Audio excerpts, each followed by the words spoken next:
The best game of my life, West Ham legends relive Frankfurt comeback. Here they both sat in the captain's room at the London Stadium, their playing days long gone, but eyes still bright as they tested their memory of a special night 46 years ago. Sir Trevor Brooking, 73, a one-club legend and a sublime footballer of his time, and his former West Ham teammate Keith Robson, 68, whose talent, as he would concede, was not always matched by his self-discipline.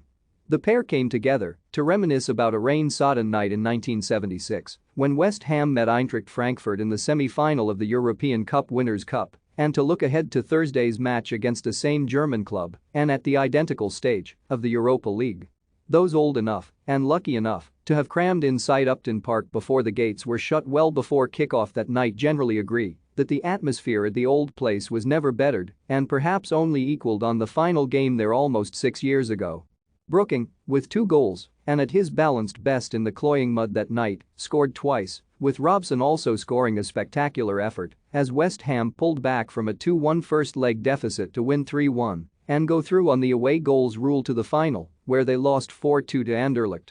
Sir Trevor Brooking and Keith Robson were members of the West Ham team that reached the 1976 European Cup Winners' Cup final. Brooking went on to make 647 appearances for West Ham, finally retiring more than 8 seasons later, while Robson moved on to Cardiff in 1977 and then to a number of clubs, including Team Hawaii, South China Athletic Association, and, finally, Wroxham in Norfolk, where he still lives.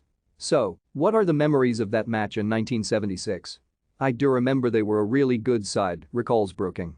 We scored early in the away leg when Graham Patton scored a 30-yard screamer.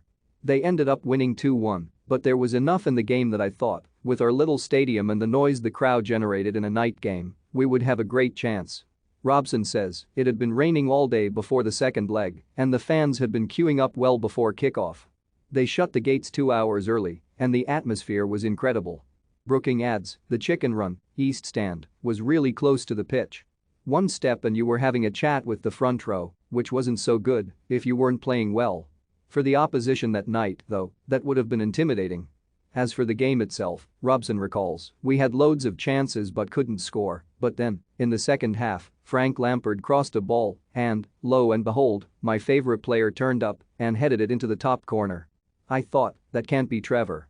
Brooking celebrates after scoring twice to down Eintracht Frankfurt in the semi-finals. A lot of people thought that about the 1980 FA Cup final as well, responds Brooking, with a smile.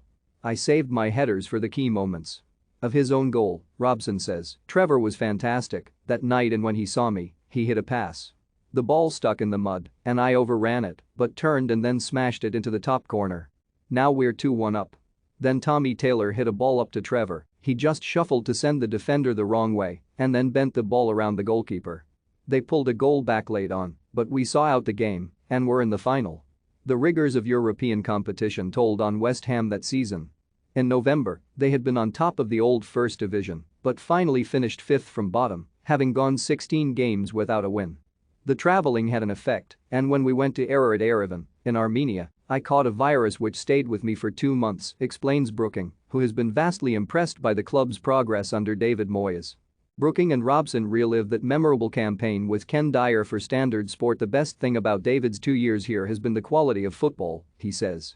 We pass the ball really well, but it's almost mission impossible to think he can carry that on without strengthening the squad. A lot of them have played more than 40 games already, and that does take a toll. It would be wonderful if we won something, but David deserves the opportunity to buy some quality players. It may be approaching half a century since that memorable night, but, for Robson, the emotion is still clearly there.